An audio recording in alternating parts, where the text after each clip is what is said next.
Welcome students. हम chapter कर रहे हैं oil power hydraulic and pneumatic system. Hydraulic system के बारे में हम पिछले वीडियोस में डिस्कस कर चुके हैं और अब हम क्या करेंगे, न्यूमेटिक सिस्टम के बारे में देखते हैं इसमें क्या क्या है और कैसे कैसे काम करता है सिस्टम। तो इसका डेफिनेशन पहले भी बता चुका हूँ। A system that uses compressed air to transmit and control energy. ठीक है। और इसमें एयर को यूज करते हैं, कंप्रेस्ड एयर को यूज करते हैं हम। ठीक है। वो एटमॉस्फेयर से लेते हैं कंप्रेस्ड एयर को और कंप्रेसर यूज करके उसको हम वॉल्यूम कम करते हैं। वॉल्यूम कम करने से उसका प्रेशर इंक्रीज हो जाता है। तो हाई प्रेशर एयर हम जो कंप्रेसर में बनी उसको हम एक स्टोरेज टैंक में भेज देते हैं, जिसको हम रिसीवर भी बोलते हैं। ठीक है। फिर ये कंप्रेस्ड एयर जो है या हाई प्रेशर एयर जो है हम सिस्टम में भेजते हैं जब भी उसकी जरूरत होती है, थ्रू पाइप्स एंड वाल्व्स। ठीक है। तो जो इसके बेसिक कंपोनेंट्स वो डायग्राम आपको नजर आ रहे होंगे। ठीक है। तो ये है एयर कंप्रेसर। एयर कंप्रेसर क्या करता है, एटमॉस्फेयर से एयर लेता है। उससे पहले एक एयर फिल्टर भी लगा रखा है ताकि जो एटमॉस्फेरिक एयर के साथ डस्ट या मॉइस्चर जो आ रहा है उसको हम पहले ही रोक लें। और एयर कंप्रेसर क्या करेगा, उसका प्रेशर बढ़ाएगा एयर का। ठीक है। फिर उस हाई प्रेशर एयर को हम भेजते हैं रिसीवर में। तो बीच में एक एयर कूलर भी हमने लगा रखा है इसमें। एयर कूलर का फंक्शन है कि क्योंकि कंप्रेसर में जब एयर हाई प्रेशर पे पहुंच जाती है तो उसका टेम्परेचर भी बढ़ जाता है। तो हाई टेम्परेचर एयर को हम उस रिसीवर में नहीं भेजते, उसको हम ठंडा करके भेजेंगे। ठीक है। तो कूलिंग हो जाएगी एयर की, फिर रिसीवर में आ जाएगी। रिसीवर के बाद जब हमें जरूरत होती है आगे हम उसको हाई प्रेशर एयर को या कंप्रेस्ड एयर को आगे भेज देते हैं। रिसीवर में आप देख रहे होंगे एक लाइन जा रही है जो कि प्रेशर स्विच से होते हुए मोटर की तरफ जा रही है, जो पावर सप्लाई मोटर की उसको जा रही है। तो ये प्रेशर स्विच क्या काम करता है, जब स्टोरेज टैंक जो है हमने उसमें एक प्रीसेट प्रेशर सेट कर दिया उसमें कि इससे ज्यादा हमें प्रेशर एयर का नहीं चाहिए। ठीक है। लेकिन कंप्रेसर तो सप्लाई करता रहेगा एयर, इसके अंदर प्रेशर बढ़ता ही जाएगा बढ़ता ही जाएगा। ठीक है।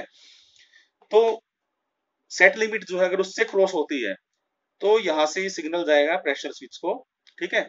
तो प्रेशर स्विच क्या करेगा, प्राइम मूवर को रोक देगा और कंप्रेसर काम करना बंद कर देगा। ठीक है। तो जो हमारा प्रेशर है उतना ही इसमें मैक्सिमम प्रेशर आएगा। इसके बाद जब सप्लाई जाती है तो उसके बाद भी एक relief valve, pressure relief valve लगा हुआ है। तो प्रेशर रिलीफ वाल्व क्या है कि जो सिस्टम के अंदर हमें प्रेशर चाहिए वो इसके अंदर सेट कर देते हैं। अगर उससे ज्यादा एक्सीड होता है प्रेशर तो ये उसको रिलीज कर देता है। तो इससे हमारा बाकी सिस्टम सेफ रहता है। प्रेशर रिलीफ के बाद आपको 3 यूनिट नजर आएंगे लाइन में, फिल्टर, एयर रेगुलेटर और एयर लुब्रिकेटर। इसको हम FRL यूनिट या सर्विस यूनिट भी बोलते हैं। F का मतलब फिल्टर, R का मतलब रेगुलेटर, L का मतलब लुब्रिकेटर। ये क्या है, एयर की सर्विस करता है। एटमॉस्फेरिक एयर जो है उसको सर्विसिंग की जरूरत पड़ती है सिस्टम में जाने से पहले। ठीक है। वो क्या क्या जरूरत पड़ती है, फिल्टर का काम क्या है, उसके बाद भी अगर एयर में कुछ मॉइस्चर या डस्ट वगैरह है उसको भी हमने रोकना है। उस तो यहाँ रोकी जाएगी, लेकिन यहाँ से यहाँ तक फिर भी कुछ ना कुछ एयर जो है डस्ट या उसके अंदर आ सकती है, कोई भी इम्प्योरिटीज या फॉरेन मटेरियल आ सकता है। तो फिल्टर उसको भी रोकेगा, प्लस में जो वाटर कंटेंट है या मॉइस्चर उसके अंदर उसको भी कंडेंस करके बाहर निकाल देगा, केवल ड्राई एयर आगे जाएगी, clean and dry air. Regulator क्या करता है कि जो सप्लाई है एयर की उसको कांस्टेंट करता है, रेगुलेट करता है। ठीक है। तो ये एयर प्रेशर रेगुलेटर, ताकि जो सप्लाई एयर का जो प्रेशर है उसको वो कांस्टेंट रखे। फिर आता है लुब्रिकेटर। अब जो ड्राई एयर है उसके साथ हम ऑयल मिस्ट भी ऐड कर देते हैं, यानी बारीक कण जो है लुब्रिकेटिंग ऑयल के वो उसमें स्प्रे करते हैं लुब्रिकेटर के थ्रू, ताकि एयर के साथ वो जब कण जाएंगे लुब्रिकेशन के या लुब्रिकेटिंग ऑयल के तो यहाँ पर मूविंग पार्ट्स हैं तो उनमें भी वो लुब्रिकेशन कर देता है। देखो हाइड्रोलिक सिस्टम में अलग से इस चीज की जरूरत नहीं थी क्योंकि ऑयल इटसेल्फ लुब्रिकेटर था। तो इसमें क्या, एयर के अंदर हम लुब्रिकेटिंग ऑयल को स्प्रे करके मिस्ट की फॉर्म में एयर में ऐड कर देते हैं। तो एयर के साथ ही आगे सिस्टम में वो लुब्रिकेटिंग ऑयल जाएगा और जहां जहां मूविंग पार्ट्स है वहां पर वो लुब्रिकेशन प्रोवाइड करेगा ताकि फ्रिक्शन कम हो उस और वियर एंड टियर हमारी कम हो और सिस्टम स्मूथ चले। ठीक है। तो ये FRL यूनिट है, फिल्टर किया एयर को, उसके प्रेशर को रेगुलेट किया और उसको एयर को लुब्रिकेट भी किया। उसके बाद कहा जा रही है एयर, फिर जा रही है डायरेक्शन कंट्रोल वाल्व और फ्लो कंट्रोल वाल्व। तो डायरेक्शन कंट्रोल वाल्व का क्या पर्पज है, वो उसको डायरेक्शन प्रोवाइड करती है एयर को किस डायरेक्शन में जाना है। ठीक है। क्योंकि यहाँ अब इसके बारे में और आगे बताऊंगा मैं। तो इन वाल्व्स के थ्रू फिर ये जाते हैं एक्चुएटर में, एयर एक्चुएटर। तो पिस्टन सिलेंडर की फॉर्म में है, या ये रेसिप्रोकेटिंग मोशन या लीनियर मोशन प्रोवाइड करता है। अगर रोटरी मोशन चाहिए तो हम एयर मोटर भी हम यहाँ पर यूज कर सकते हैं। तो मेनली हमने इसको दिखा रखा है कि लोड को उठाने के लिए हमने इसको यूज किया है, ठीक है। फिर उसके बाद एक फंक्शनल कंट्रोल वाल्व भी यहाँ पे दिया हुआ है, जो कि पिस्टन की स्पीड को कंट्रोल करेगा, ठीक है। ये फंक्शनल कंट्रोल वाल्व हो गया। और इसी में से डायरेक्शन कंट्रोल वाल्व से ही एयर जो है एटमॉस्फेयर में आती है। जब एयर काम कर चुकी होगी ना, यहाँ एक बार इधर आएगी एक बार इधर आएगी, तो डायरेक्शन कंट्रोल वाल्व जो है एयर को जो वापस आएगी काम करके उसको एटमॉस्फेयर में भेज देते हैं, ठीक है।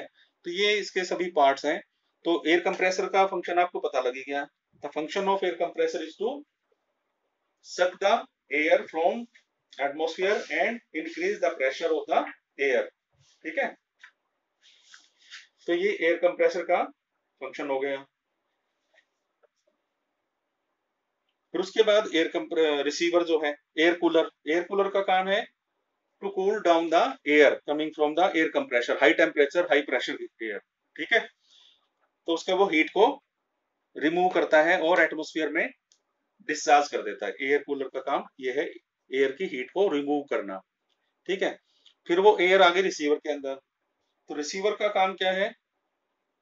To store high pressure air, ठीक है। It acts as an reservoir. तो जब भी जरूरत पड़ेगी हम इसी में से एयर लेंगे, ठीक है। रिलीफ वाल्व का क्या फंक्शन है? The function of the relief valve is to release the pressure when the pressure of compressed air becomes greater than the allowable limit. In this way relief valve keeps the system safe, ठीक है। एक हमने एक limit set कर दी कि उससे अगर ज्यादा प्रेशर होता तो रिलीफ वाल्व उसको रिलीज कर देगा, ठीक है। उसके बाद आता है air filter. It is used to separate dirt and dust from the air, ठीक है। तो जो भी डर्ट और डस्ट उसके अंदर एयर उसको साफ करेगा। It prevents the entry of solid particles into the pneumatic system. It also condense the water vapours, ठीक है। तो दोनों ही काम करता है, डस्ट डर्ट और वाटर वेपर्स को उसमें एयर में से रिमूव कर देता है। एयर प्रेशर रेगुलेटर क्या करता है?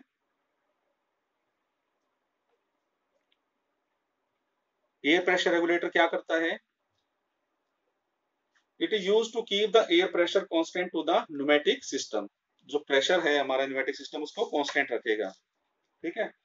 लुब्रिकेटर, इसका काम क्या है? Lubricator is used to produce the mist of oil and air. Air और तेल का एक मिस्ट बना देगा, ठीक है। मिस्ट का मतलब कि एयर होगी उसके अंदर छोटे छोटे ड्रॉपलेट्स जो है वो ऑयल के भी होंगे। तो जो ये मिस्ट है, एयर और ऑयल की जो मिस्ट है वो क्या करेगी? लुब्रिकेशन प्रोवाइड करेगी। जो मूविंग पार्ट्स हैं वाल्व के अंदर है या सिलेंडर के अंदर है उसको लुब्रिकेशन प्रोवाइड करेगा। Direction control valve to regulate the direction of motion of compressed air. अब क्या हो रहा है कि अब पिस्टन को मान लो ऊपर जाना, तो एयर किधर से किधर जाना चाहिए? यहाँ से यहाँ, ताकि पिस्टन ऊपर गई, लोड ऊपर उठ गया। अब नीचे लाना है इसको, तो एयर यहाँ से यहाँ जाना चाहिए। और जब ये ऊपर जा रहा है तो यहाँ वाली एयर वापस जानी चाहिए, वापस इसमें नहीं जानी चाहिए, कंप्रेसर की तरफ नहीं जाएगी, इसको जाना चाहिए एटमॉस्फेयर में। तो ये डायरेक्शन कंट्रोल वाल्व यही करता है कि कब एयर को किधर जाना है, ठीक है। जैसे एयर इधर से आई और यहाँ से आते हुए इसने पिस्टन को ऊपर उठाया, और जो यहाँ पर एयर थी वो एयर यहाँ से वापस आई और डायरेक्शन कंट्रोल वाल्व इसको यहाँ भेज देगा। इसी तरह जब पिस्टन नीचे की तरफ आ रही है ये, तो एयर इधर से जो आएगी यहाँ से वो एटमॉस्फेयर में डायरेक्शन कंट्रोल वाल्व भेज देगा। फ्लो कंट्रोल वाल्व क्या करता है कि जो क्वांटिटी ऑफ एयर है पर यूनिट टाइम जो जा रही है उसको कंट्रोल करता है, ठीक है। तो दोनों ही वाल्व हम यूज करते हैं कई बार। और एक फंक्शनल कंट्रोल वाल्व और दिया है। इसका काम क्या है कि जो पिस्टन की स्पीड को हम उसको कंट्रोल कर सकते हैं, ठीक है। तो हमें कितनी स्पीड पे इसको नीचे लाना है या कितनी स्पीड पे उसको ऊपर ले जाना है। एयर एक्चुएटर, ये फाइनल जो हमारे को मोशन चाहिए वो कौन कर रहा है? Air actuator. वो क्या है? जो फ्लूइड है, एयर एक फ्लूइड है, उसको कंप्रेसर के थ्रू हम क्या कर रहे हैं? उसमें हम हाइड्रोलिक एनर्जी या फ्लूइड एनर्जी उसके अंदर फ्लूइड एनर्जी उसके अंदर हम प्रोवाइड कर रहे हैं, ठीक है। फ्लूइड एनर्जी को हम यहाँ से यहाँ तक ट्रांसफर किया। अब उस फ्लूइड एनर्जी को हमने कन्वर्ट करना मैकेनिकल एनर्जी, जो डिजायर्ड फॉर्म में मैकेनिकल एनर्जी है। तो एक्चुएटर का काम ये है। तो जो फ्लूइड की एनर्जी थी उसको हमने मैकेनिकल मूवमेंट में उसको यूज कर लिया या मैकेनिकल एनर्जी में कन्वर्ट कर लिया। इसकी लीनियर मोशन हमने ली, पिस्टन से लोड को हमने उठाया। ठीक है, तो ये सारे के सारे कंपोनेंट्स हमारे बेसिकली एक न्यूमेटिक सिस्टम में होते हैं। अब इसमें एक अलग से भी क्वेश्चन आ जाता है कि what is the necessity of FRL unit और सर्विस यूनिट, या एक नंबर भी पूछ लेता है कि write the full form of FRL. तो आप क्या लिखोगे? एफ का मतलब फिल्टर, आर का मतलब रेगुलेटर, एल का मतलब लुब्रिकेटर। ठीक है, air filter, air pressure regulator and air lubricator. या पूछ लेते हैं सर्विस यूनिट का क्या मतलब है? Service unit is also called FRL unit in which air is filtered and its pressure is regulated and lubricated with oil. Mist air और oil का मिस्ट तैयार होता है इस लुब्रिकेटर में। तो इसमें ये लिख सकते हो, the necessity of the FRL unit is to protect the system from undesirable foreign particles entering to the system. ठीक है, to maintain steady pressure of air supply into the system and to ensure lubrication of moving parts. ठीक है, ये तीनों के काम है ताकि जो भी मूविंग पार्ट्स उनके लुब्रिकेशन होता रहे। Therefore, the due attention is given to the FRL unit during the preventive maintenance schedule. ठीक है, जब भी हम प्रिवेंटिव मेंटेनेंस करेंगे तो इस यूनिट को खास तौर पर देखा जाता है, चेक किया जाता है कि ये सर्विस यूनिट हमारी प्रॉपर काम कर रही है या नहीं कर रही है। ठीक है,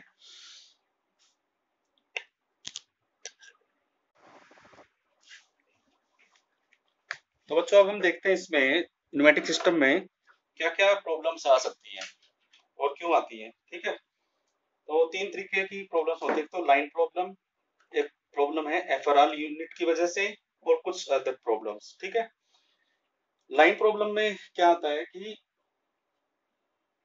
पाइपिंग सिस्टम में ज्यादातर जो प्रॉब्लम आती है वो लीकेज की होती है, कंप्रेस्ड एयर जो है वो लीक ना हो जाए। ठीक है, तो लीकेज क्यों हो जाती है? मान लो यहाँ से कंप्रेस्ड एयर जाए तो पाइप की फिटिंग तो है ही, कहीं पे जॉइंट्स है, कहीं पे कुछ होंगे, तो वही, तो जहां पर जॉइंट्स है वहां पर हम सील भी लगाते हैं, ग्लैंड्स भी यूज करते हैं, लेकिन फिर भी अगर वो किसी कारणवश वो खराब हो गए हैं या लूज रह गए हैं तो कंप्रेस्ड एयर लीक कर जाएगी। और कंप्रेस्ड एयर लीक करने का नुकसान क्या है? कंप्रेसर पे लोड पड़ेगा, और जो कंप्रेस करने में जो खर्चा आया वो वेस्ट जाएगा हमारा। ठीक है, और जो ऑपरेटिंग कॉस्ट है वो हमारी बढ़ जाएगी और मेंटेनेंस कॉस्ट भी बढ़ेगी। ठीक है, और इसकी वजह से जो काम कर रहे थे वो काम की परफॉर्मेंस भी, उस वर्क की परफॉर्मेंस भी वो हमारी सही नहीं रहेगी। ठीक है, तो उस लीकेज को हमने चेक करना है और दूर करना है। वो कैसे होगा? जितने भी जॉइंट्स हैं उनको टाइम टू टाइम चेक करना है, और जो लूज जॉइंट उनको टाइट करना है, और कहीं पर ग्लैंड्स लगनी है वहां पर ग्लैंड्स लगाओ, खराब को हटा दो। ठीक है, जितनी भी फिटिंग्स है बीच में, और अगर कोई डैमेज हो गई है फिटिंग्स या पाइप कहीं पर, या होजेस जो है वो कहीं पर क्रैक आ गए उनमें या रप्चर हो गए हैं, तो उनको बदलना है। और जितने भी हम सीलिंग वगैरह यूज करते हैं या कहीं पर हमें जॉइंट पक्का करना है, तो जो कंपाउंड्स यूज करते हैं वो ब्रांडेड होने चाहिए, अच्छी कंपनी के, अच्छे जो है बॉन्डिंग कंपाउंड हम यूज करें। ठीक है, अब आती है एफआरएल यूनिट प्रॉब्लम। उसकी एफआरएल यूनिट की वजह से क्या क्या प्रॉब्लम आ सकती है? अगर हमारे वाल्व पॉइंट जो है वो ब्लॉक हो जाए, या जो एलिमेंट्स हैं, मूविंग पार्ट्स हैं, उनमें वियरिंग ज्यादा होने लगे, वियर आउट होने लगे, या पाइप के अंदर कोरोजन आना शुरू हो जाए, या वाल्व के अंदर कोरोजन आना शुरू हो जाए, या कहीं कहीं पर हमें नजर आए कि कुछ गम्स वगैरह बन गए हैं, कुछ ऑयल की कुछ जो है ना इकट्ठा हो गया है। ठीक है, और